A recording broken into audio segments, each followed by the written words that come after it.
ಅಲ್ಲಿ ಕಲಾಲೋಕವೇ ತಲೆ ಎತ್ತಿತ್ತು. ಇಡೀ ರಸ್ತೆಯೇ ಕಲರ್ಫುಲ್ ಆಗಿತ್ತು. ಕಲಾವಿದನ ಕುಂಚಕ್ಕೆ ಎಲ್ಲರೂ ಬೆರಗಾಗಿದ್ರು.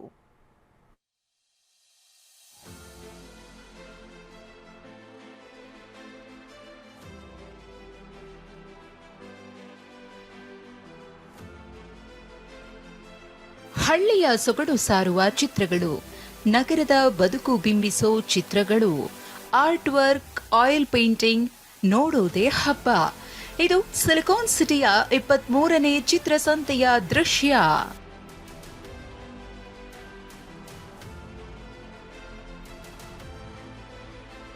ಕರ್ನಾಟಕ ಚಿತ್ರಕಲಾ ಪರಿಷತ್ ಆವರಣದಲ್ಲಿ ಬೆಳಗ್ಗೆ ಚಿತ್ರಸಂತೆಗೆ ಸಿಎಂ ಸಿದ್ದರಾಮಯ್ಯ ಚಾಲನೆ ಕೊಟ್ಟರು.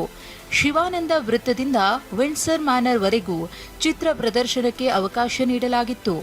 8ನೇ ಬಾರಿ ಸಿಎಂ ಸಿದ್ದರಾಮಯ್ಯ ಚಿತ್ರಸಂತೆಯನ್ನ ಉದ್ಘಾಟಿಸಿದ್ದಾರೆ.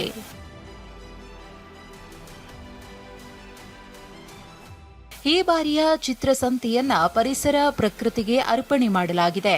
ಜಗತ್ತಿನ 101 ಮಹಾನ್ ಸಾಧಕರ ಆಯಿಲ್ ಪೇಂಟಿಂಗ್ ಪ್ರೇಕ್ಷಕರ ಗಮನ ಸೆಳೆಯಿತು. 22 ರಾಜ್ಯ, 4 ಕೇಂದ್ರಾಡಳಿತ ಪ್ರದೇಶದಿಂದ ಸುಮಾರು 1500ಕ್ಕೂ ಹೆಚ್ಚು ಕಲಾವಿದರು ಚಿತ್ರಸಂತೆಗೆ ಆಗಮಿಸಿದ್ರು. 40,000ಕ್ಕೂ ಹೆಚ್ಚು ಪೇಂಟಿಂಗ್ಗಳ ಪ್ರದರ್ಶನವನ್ನ ಮಾಡಲಾಯಿತು. ತುಂಬಾ ಚೆನ್ನಾಗಿದೆ. First time ಬರ್ತಿರೋದಿಲ್ಲಿ.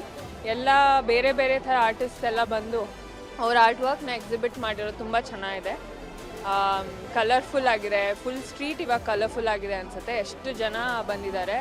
ಎಲ್ಲರಿಗೂ ಸ್ಯಾಂಡ್ ಆರ್ಟ್ ಇದೆ, ಆಮೇಲೆ ಬೇರೆ ಬೇರೆ ಥರ ಕ್ಲೇ ವರ್ಟ್, ಮಧುಬನಿ ಎಲ್ಲ ಇದೆ. ಸೊ ಬ್ಯೂಟಿಫುಲ್ ಆಗಿದೆ ಅಟ್ಮಾಸ್ಫಿಯರ್. 100 ರೂಪಾಯಿಯಿಂದ ಹಿಡಿದು ಲಕ್ಷ ಬೆಲೆ ಬಾಳುವ ದುಬಾರಿ ಪೇಂಟಿಂಗ್ಗಳು ಕಲಾರಸಿಕರ ಗಮನ ಸೆಳೆದ್ವು. ದೂರಗಳಿಂದ ಬಂದ ಕಲಾಪ್ರೇಮಿಗಳು ಸಖತ್ ಎಂಜಾಯ್ ಮಾಡಿದ್ರು. ತುಂಬಾ ಚೆನ್ನಾಗಿದೆ ಪೇಂಟಿಂಗ್ಸ್ ಎಲ್ಲ.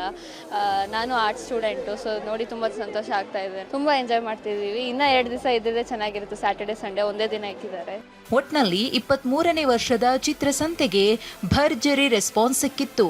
ಕಲಾ ಪ್ರೇಮಿಗಳು ಭೇಟಿ ನೀಡಿ ವೀಕೆಂಡ್ ಎಂಜಾಯ್ ಮಾಡಿದ್ರು. ವಿನಯ್ ಕುಮಾರ್ ಕಾಶಪ್ಪನವರ್, ಟಿವಿ9 ಬೆಂಗಳೂರು.